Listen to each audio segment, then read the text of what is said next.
My sister stole my identity after I got married. She was arrested at my anniversary party.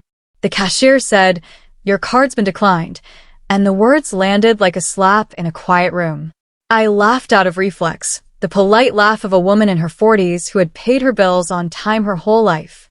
I told her it must be a mistake. I had just been paid. I reached for my phone, still smiling, still calm, until I opened my banking app. The balance stared back at me. 0. Not low. Not pending. Empty. My stomach dropped so fast I had to grip the counter. Behind me, a man cleared his throat. The cashier avoided my eyes. I tried another card. Declined. Another. Declined again. Heat crawled up my neck as I stepped aside, groceries left behind like evidence. I walked out into the parking lot shaking, my wedding ring suddenly heavy on my hand. This wasn't forgetfulness. This wasn't a glitch. Something had been taken from me, and I didn't yet know who had reached into my life and emptied it. If you feel this already, hit subscribe for more revenge stories. I went to the bank the next morning, still telling myself there had to be a simple reason. A system error. Fraud from a stranger. Anything but what it would become. The clerk typed quietly, her brow folding deeper with every click. She turned the screen toward me and said, slow and careful, "Mrs. White, you've opened 3 new accounts this month." I stared at her. I hadn't opened one new account in 10 years. I told her that. She nodded, then scrolled again. Credit cards. Personal loans. A store account I'd never heard of. All active. All in my name. My mouth went dry. I asked for dates. She gave them. I asked for locations. She hesitated, then answered. Every detail felt wrong but familiar, like hearing your own voice from another room. I was 46 years old. I had married late, built my credit slowly, carefully. I had never missed a payment. And yet, on that screen, I was reckless, greedy, careless. Someone had turned my life into a lie, and they had done it wearing my name. They printed the forms for me to review, thick stacks that smelled like fresh ink and trouble. My name sat neatly at the top of every page. My address. My birth date.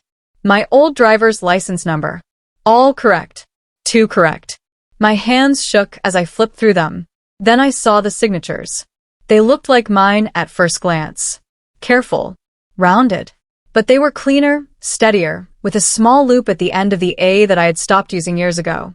I knew that loop. I had seen it my whole life. A memory surfaced without permission. Birthday cards slid across the table, notes taped to gifts, lists written in the same tidy slant. My chest tightened. I told myself not to jump to conclusions. Blood doesn't betray blood, I thought. Sisters don't do this to each other. But as I traced the ink with my finger, something cold settled in me. Whoever signed these papers hadn't just copied my name. They had practiced it. They had known it. They had loved it enough to steal it. That night, I told my husband everything while we sat at the kitchen table, our untouched dinner cooling between us. I talked fast, trying to keep control, laying out facts like they might protect me.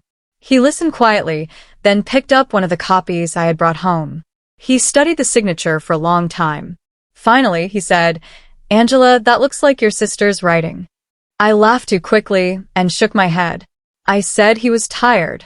I said he was reaching. My sister had always borrowed clothes, books, rides, sure. But this? Identity? I refused to let the thought breathe. Then my phone buzzed. A reminder popped up for her birthday next week. I opened the message thread without thinking and scrolled. There it was. A photo she had sent of the card I'd mailed her last year, propped on her counter. The same loop day. The same careful slant. The room felt smaller. I didn't laugh this time. I folded the paper in my hands and felt something crack that wouldn't go back together.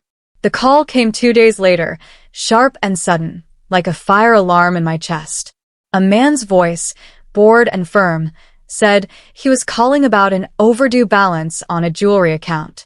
He used my full name. He said I was 3 months behind.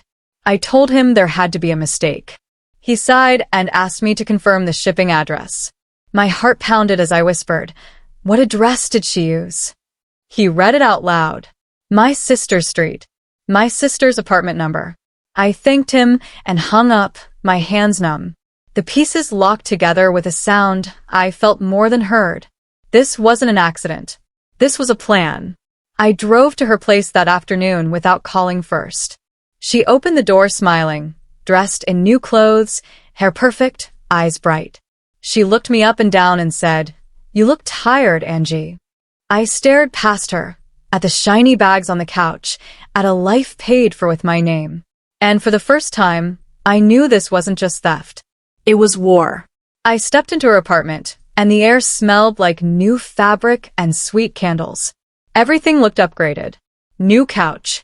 New shoes by the door. A shiny purse on the chair that still had the tag tucked inside. She noticed my eyes moving and laughed softly. "Don't start," she said. I finally treated myself. I asked how she could afford it.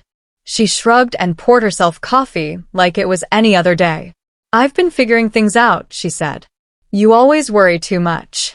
Her smile was too wide, stretched tight like it might tear. I told myself to stay calm, to observe. My heart raced, but my face stayed still. She talked about trips she wanted to take, things she deserved after years of being overlooked. When I asked again about the accounts, she tilted her head and said, "Why are you interrogating me?" I looked at her hands. Around her wrist was a thin gold bracelet. My breath caught. Engraved on the inside, barely visible, were my initials. I left without saying another word, my suspicion no longer quiet. That night, I went digging through my old files, boxes stacked in the back of the closet like forgotten years. I pulled out folders, envelopes, everything I hadn't touched since before my marriage. I was searching for proof, for something solid to hold on to. Then I noticed the drawer was wrong. The divider sat crooked. Papers were shuffled. My chest tightened as I checked the spot where I always kept my old driver's license, the expired one I'd saved for records. It was gone. I sat on the floor, papers spread around me, my hands cold. That license had my photo, my number, my signature. Everything someone would need. I remember my sister visiting months ago, sitting right here while I made tea. I remembered her asking to use the bathroom, wandering the apartment like it was her own. I had trusted her without thinking. The realization burned. This hadn't started recently. She hadn't just crossed a line. She had planned it, slowly, while I opened my home and called her family. I confronted her the next day, this time with purpose. Asked if she had seen my old license. I watched her face closely as I spoke. She laughed, light and careless, and said, "Maybe you misplaced it. You've always been forgetful." The words stung more than I expected. She had always said things like that, small jabs dressed as jokes. I used to let them slide. As she talked, her wrist moved, the bracelet catching the light. I leaned closer, my voice steady but low. I asked where she got it. She smiled and said it was a gift to herself. I reached out and turned it gently. My initials stared back at me. Her smile faltered for half a second. Just enough. She pulled her hand away and snapped, "Don't touch my things." I stood there shaking, my heart pounding in my ears. The truth was no longer hiding. It was sitting between us, glittering, daring me to act. When I pressed her harder, the mask finally slipped. Her voice rose, sharp and bitter, filling the room. She accused me of always being the favorite, the successful one, the sister who married well and had a clean life. "You've always had everything," she shouted. "I just took what you never appreciated." The words hit deep, cutting into years of shared history. I tried to speak, but my husband stepped in, his hand firm on my arm. He pulled me back before I could say something that would break us both beyond repair. She stood there breathing hard, eyes wild, surrounded by things bought with my name. On the drive home, I stared out the window, my anger finally boiling over into something sharper. This wasn't jealousy. This was entitlement. She hadn't borrowed my life. She had stolen it. By the time we reached our driveway, I knew talking wouldn't fix this. Love wouldn't fix this. Only truth and consequences would. I filed the police report the next morning. Sitting in that small room, explaining my life to a stranger, felt unreal. The officer listened carefully, his voice calm as he took notes. When I finished, he sighed softly. Identity theft cases are hard, he said. Especially with family. It'll be difficult unless she slips up. I nodded, even though my chest ached. Slips up. As if stealing my name wasn't enough. I signed the report with a steady hand, feeling a strange mix of fear and resolve. This was no longer just about money or credit. This was about reclaiming myself. When I walked out, the sun felt too bright, the world too normal. People passed by without knowing my life had cracked open. But beneath the fear, something else was growing. Determination.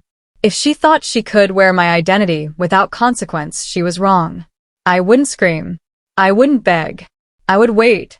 And when she slipped, I would be ready. I froze every account that same afternoon. I sat on hold for hours, repeating my name, my story, my fear, until my voice felt scraped raw. Each freeze felt like slamming a door. I imagined her trying a card, smiling, confident, then stopping short. 2 days later, my phone buzzed with a message from her. You're ruining my life. I stared at the words, my hand steady now, not shaking, not doubting. Ruining her life, she said, as if she hadn't been living inside mine. I didn't reply. Silence felt stronger. That night, I slept poorly, my mind replaying old moments, searching for signs I had ignored. How many times had she borrowed something and never returned it? How often had she joked about wanting my life? Freezing the accounts was the first real move I had made. It felt dangerous, like stepping onto a narrow bridge. But it also felt right. She had noticed. And that meant the clock had started. A detective called me the following week. His voice was brisk, but kind. He told me they had traced multiple purchases, several credit applications, and a fake card request, all under my name. He said the pattern was clear. Too clear. He listed places I had never been. Stores I didn't shop at. Hotels I hadn't stayed in. Each detail landed with a dull ache. This wasn't careless spending. It was a double life. He asked if I suspected anyone. I said yes, and saying it out loud felt final. He didn't sound surprised. He told me family cases were the hardest and often the ugliest. After the call, I sat alone at the table, staring at my reflection in the dark window. Someone had worn my identity like a costume, confident I wouldn't fight back. But the investigation was moving now. Quietly. Carefully. I didn't need to rush. I just needed to let her keep being herself long enough to leave tracks. When my parents found out, they came over together, their faces tight with worry. They sat on my couch like guests at a funeral, hands folded, voices low. My mother reached for my arm and said, "Angela, please don't press charges. She's your sister." The words made my chest burn. Ask them if they had asked her to stop. They exchanged a look. My father cleared his throat. They said she was struggling, that she felt left behind, that she needed help. I stood up then, my legs steady. "Then tell her to stop stealing me," I said. My voice didn't rise. It didn't need to. They looked stunned, like I had slapped the truth onto the table. I told them I loved them, but I wouldn't sacrifice my future to protect her lies. When they left, I cried for the family I thought I had. Then I wiped my face and kept going. The job offer disappeared on a Tuesday morning. Human Resources called me in, their smiles stiff, their tone careful. They said a background check had flagged fraud connected to my name. My name. I tried to explain. I told them it was identity theft, that it was under investigation. They nodded, sympathetic but distant. Policy was policy. The promotion was off the table. I sat in my car afterward, hands on the steering wheel, shaking with rage. This wasn't abstract anymore. This wasn't just numbers on a screen. She had reached into my future and erased something I had earned. That night, I told my husband, and he held me while I cried into a shirt. I felt humiliated, furious, and powerless all at once. Something hardened in me then. I stopped hoping she would feel guilty. I stopped wishing she would stop. If she wanted my life, she would have to answer for it. I saw the photo online late one night, scrolling without thinking. There she was, smiling on a weekend trip, hair perfect, glass raised. The caption read, "New beginnings, new credit." My vision blurred. The audacity of it stole my breath. She wasn't hiding anymore. She was proud. She was daring someone to stop her. I closed the app and sat in the dark, my heartbeat loud in my ears. That post wasn't just cruel. It was evidence. The next morning, I called my lawyer. He listened, quiet and focused, then said, "If she used your name for loans or travel, we'll find the trail." For the first time since this began, I smiled without meaning to. Not from joy, but from certainty. She thought she was untouchable. She thought family would save her. She was wrong. My lawyer hired a private investigator the same week. He was a quiet man with tired eyes and a notebook that looked older than my marriage. He listened without interrupting, then nodded once. "If she used your name for loans," he said, "she left footprints everywhere." He explained how people who steal identities get careless. They reuse addresses. They trust patterns. They believe family won't turn them in. That belief, he said, was usually their biggest mistake. I handed over everything I had: bank letters, screenshots, the police report, even the photo from her social media post. Watching him organize my life into evidence felt strange, like seeing my pain become useful. When he left, I sat alone in the quiet house. The anger was still there, but now it had direction. I wasn't chasing her anymore. I was letting professionals follow the trail she thought no one would see. For the first time in weeks, I slept through the night. The investigator called 10 days later. His voice was calm, almost impressed. He told me he had found rental agreements, delivery receipts, and hotel bookings, all under my name. He said some were signed in person, captured on security cameras. "She didn't just borrow your credit," he said. "She lived as you." I closed my eyes as he spoke. I pictured her checking into hotels, signing my name with practiced ease, handing over cards tied to my life. Every detail hurt, but every detail also strengthened the case. He said he had timelines, locations, and images. He said it was enough. When the call ended, I sat very still. The truth was no longer just mine to carry. It was documented, tracked, undeniable. I didn't feel victory yet. What I felt was readiness. She had built her new life on my foundation. And now that foundation was cracking beneath her feet. My husband and I planned our first anniversary dinner quietly. No big party. Just a small gathering at a restaurant we loved.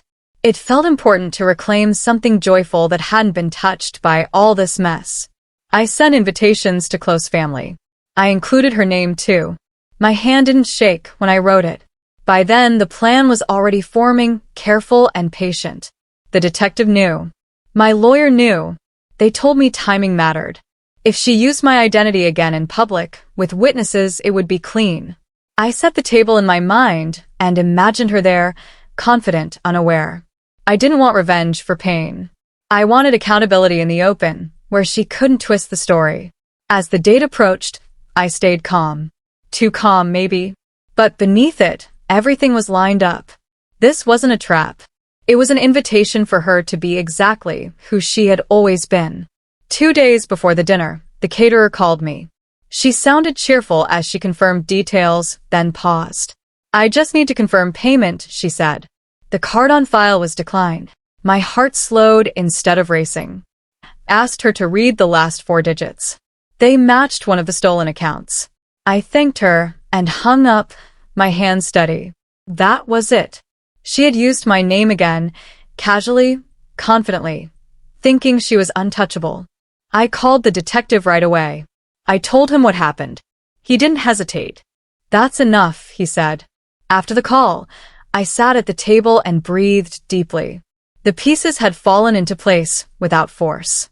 She had walked herself right into the moment. I thought about everything I had lost: sleep, trust, peace. Then I thought about what I was about to get back.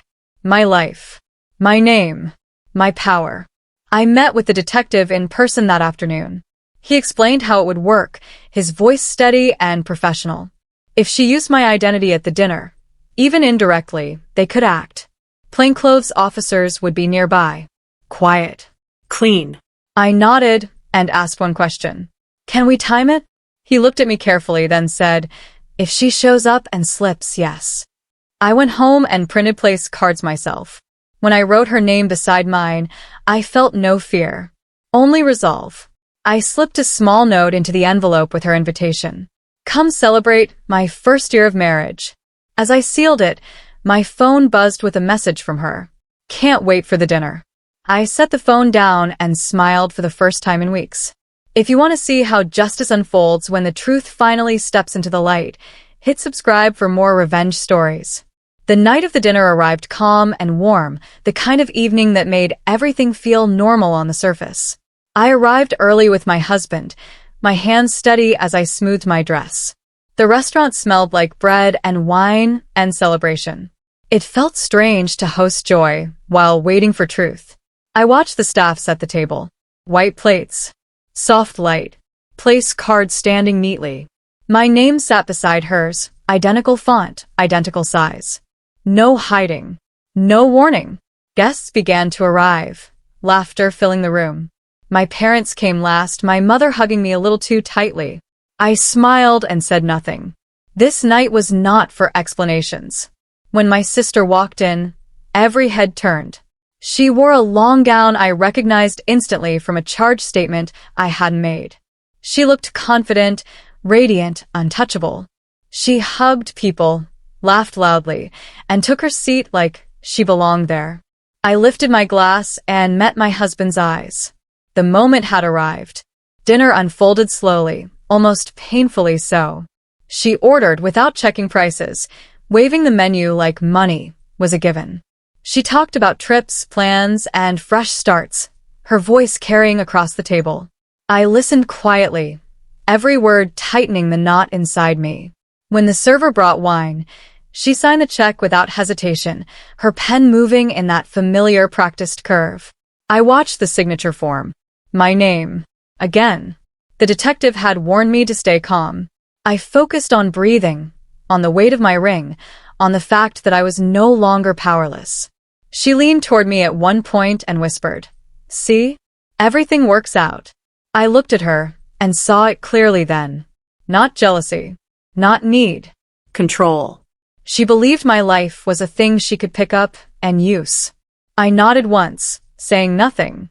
Across the room, two men stood and moved closer. Quiet. Unnoticed. Waiting. When dessert arrived, my sister stood and clinked her glass. The sound cut through the room. Conversations faded. She smiled, enjoying the attention, her eyes shining. "I just want to say," she began, "to my sister, who has always had everything." A few people laughed softly. My parents stiffened. "And to me," she continued, lifting her glass higher, "for learning from her example." The words landed heavy and wrong. My chest burned, but I didn't move. This was the moment she sealed her own fate. Before anyone could respond, the two men stepped forward. One showed a badge. His voice was calm and clear. "Ma'am, please stand. You are under arrest for fraud and identity theft." The room exploded into gasps. Glasses froze midair. My sister's smile collapsed as color drained from her face. She turned to me, eyes wide, and whispered, "Angela, what did you do?" Handcuffs clicked softly, louder than any scream. The sound echoed in my ears as if the room had hollowed out. My sister looked around wildly, searching for someone to save her. My parents stood frozen, my mother's hand over her mouth. She struggled, shaking her head, saying it was a mistake, that this was wrong. The officers guided her gently, but firmly. One of them asked her name. She hesitated for half a second too long before answering. I stood then, my legs steady. I met her eyes. "I didn't do this," I said quietly. "You did." She stared at me like she didn't recognize me anymore. Maybe she didn't. The version of me who stayed silent was gone. As they led her away, her bracelet slipped into view. My initials caught the light one last time. The door closed behind them, and the silence that followed felt earned. No one spoke at first. Chairs creaked. Someone dropped a fork. My father sank back into his seat like the weight of it all had finally reached him. My mother's eyes filled with tears she didn't wipe away. I stayed standing, my heart pounding but clear. This was the moment everything changed. Not just for her, but for me. A detective stepped forward and placed a folder on the table. He explained calmly, professionally. Contracts, surveillance photos, video of her signing my name, receipts, dates, addresses. Truth stacked neatly in paper form. My sister screamed that I had framed her, that I was cruel, that I had always wanted to ruin her. My husband wrapped an arm around me and whispered, "Let her dig."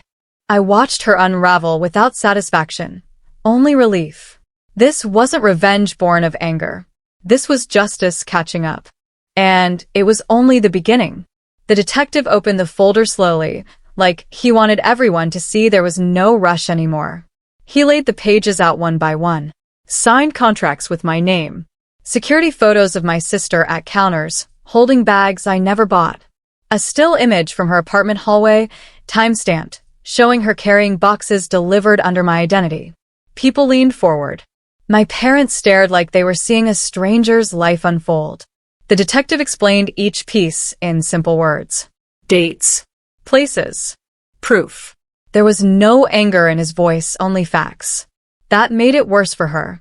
My sister kept shaking her head, her mouth opening and closing without sound. When she spoke, her voice cracked. That's not what happened. The detective didn't argue. He just slid forward one last page. A video still of her signing my name at a jewelry store, my loupe clear as day. Something broke in her then. And for the first time, I knew the truth was louder than her lies. She screamed that I had planned it all, that I had always been jealous, that I wanted to destroy her. Her words spilled out fast and wild, bouncing off the walls with nowhere to land. No one moved to comfort her. I stayed close to my husband, his hand warm and steady on my back. He leaned in and whispered, "Let her dig." I understood what he meant. Every word, she said, only buried her deeper. The detective asked her to calm down. She didn't. She pointed at me and shouted that I had everything and couldn't stand seeing her happy. I looked at her then, really looked, and felt nothing but distance. Happiness built on theft isn't happiness. It's a countdown. When the officers led her away, she fought, then sobbed, then went quiet. The door shut behind her, and the room let out a breath it had been holding. I sat down slowly, my legs weak, my heart strong. The truth had won this round. The next morning, her mugshot appeared online. A friend texted me the link before I even woke up fully. I stared at the screen, my coffee untouched.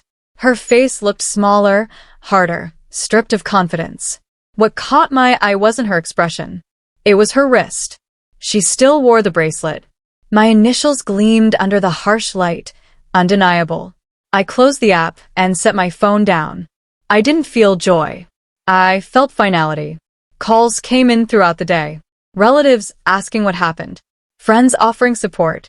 I answered only a few. I didn't owe anyone a performance. Later, the detective called to say the charges were moving forward. Fraud. Identity theft. Multiple counts. He said the evidence was strong.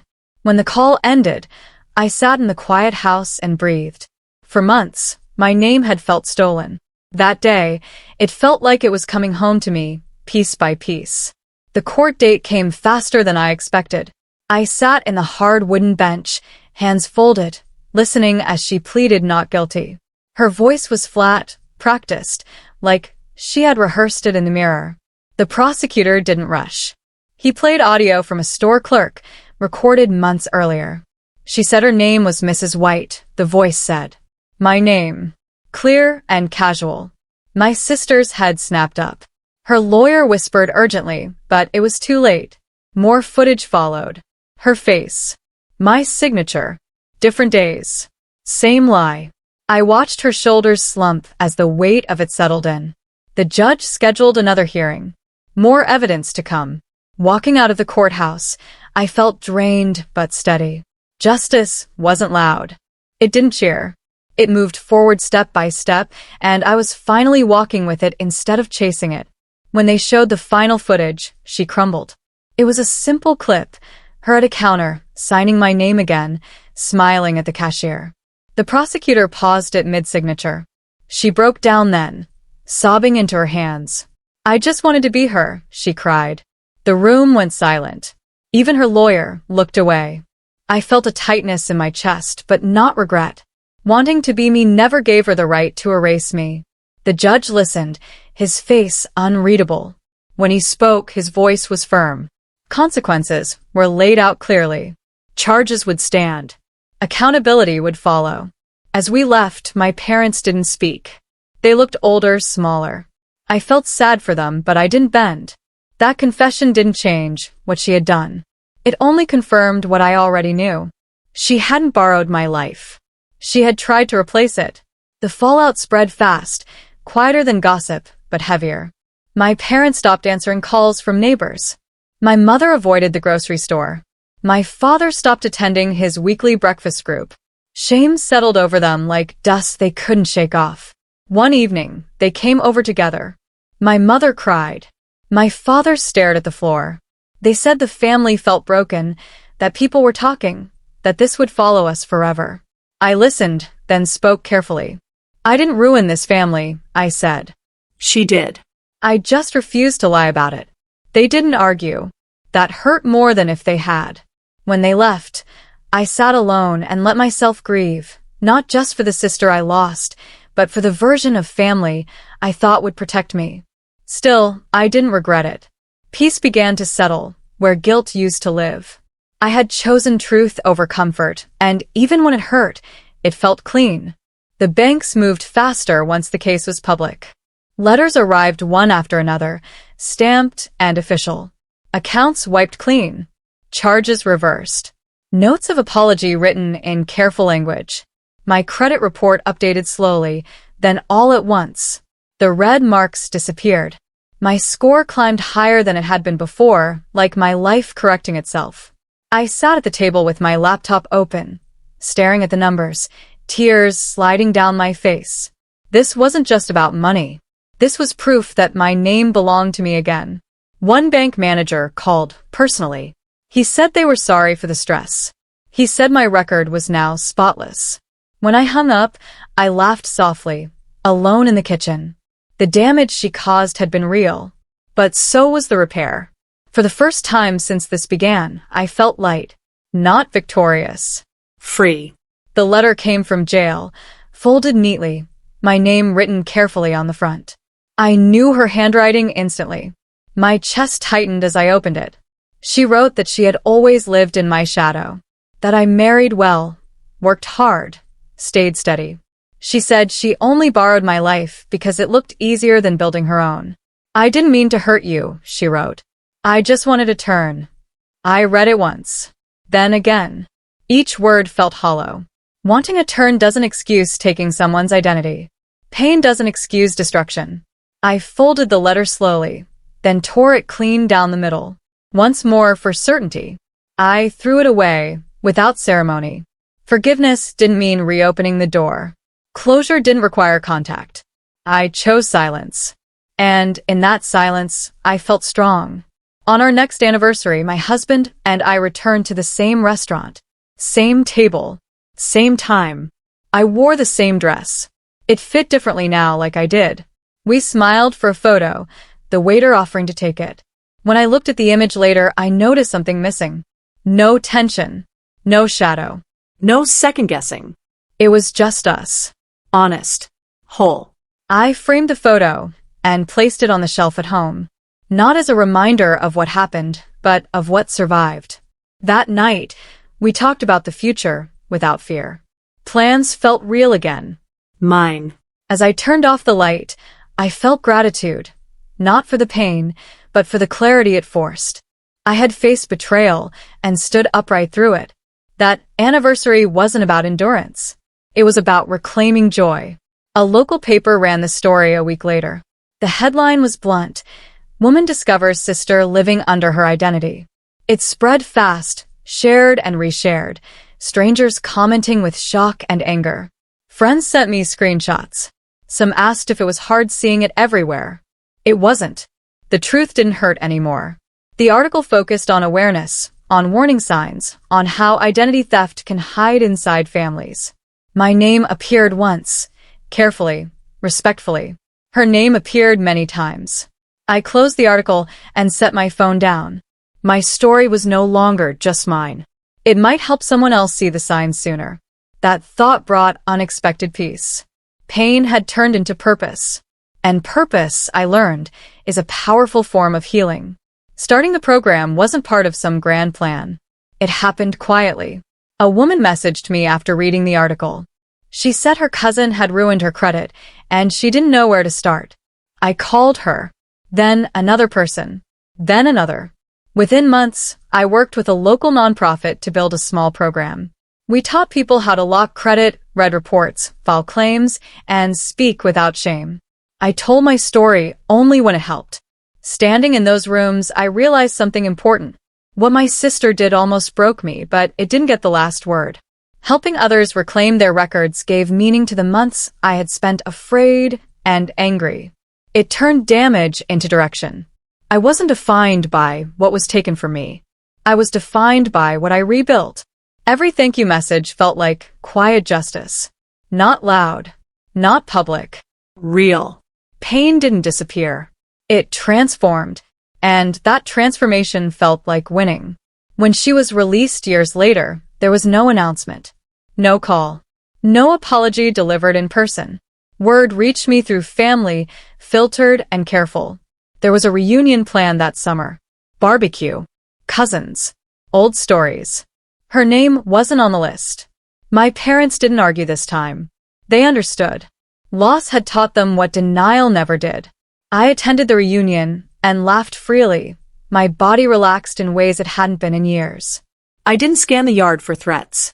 I didn't brace myself. Some endings don't need confrontation. They need boundaries. As the sun set, I realized something quietly powerful. I wasn't avoiding her. I simply didn't make space for people who harmed me. That wasn't cruelty. That was growth. Years later, she stood at my door. Older. Thinner. Careful. She said she had changed. She said therapy had helped. She said she wanted to make amends. I listened without inviting her in. The air between us stayed firm. I'm glad you're trying, I said. But I've changed too. She asked if we could start over. I smiled sadly and said, "So has my password." It wasn't a joke. It was truth. She left quietly.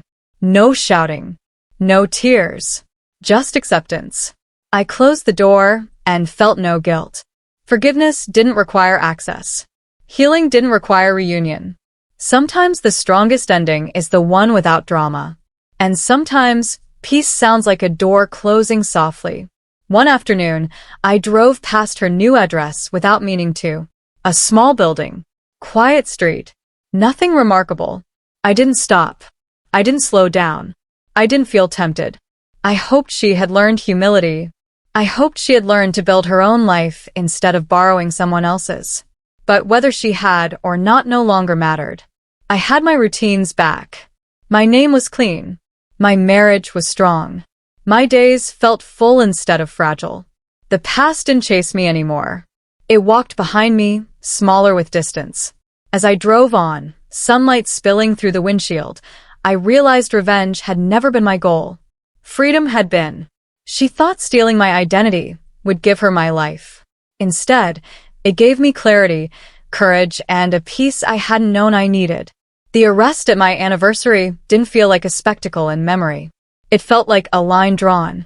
I raised a glass that night, not in anger, but in release. I wasn't a victim anymore. I wasn't a shadow. I wasn't a name someone else could wear. I was Angela. Whole. Untouched. Free. Justice didn't arrive screaming. It arrived steady, timed perfectly, wrapped in consequences she had earned. And when I think back on it now, I don't remember the fear first. I remember the quiet after. The breathing room. The life that finally felt like mine again. If this story stayed with you, like the video, subscribe for more powerful revenge stories, and tell me in the comments what part hit you the hardest.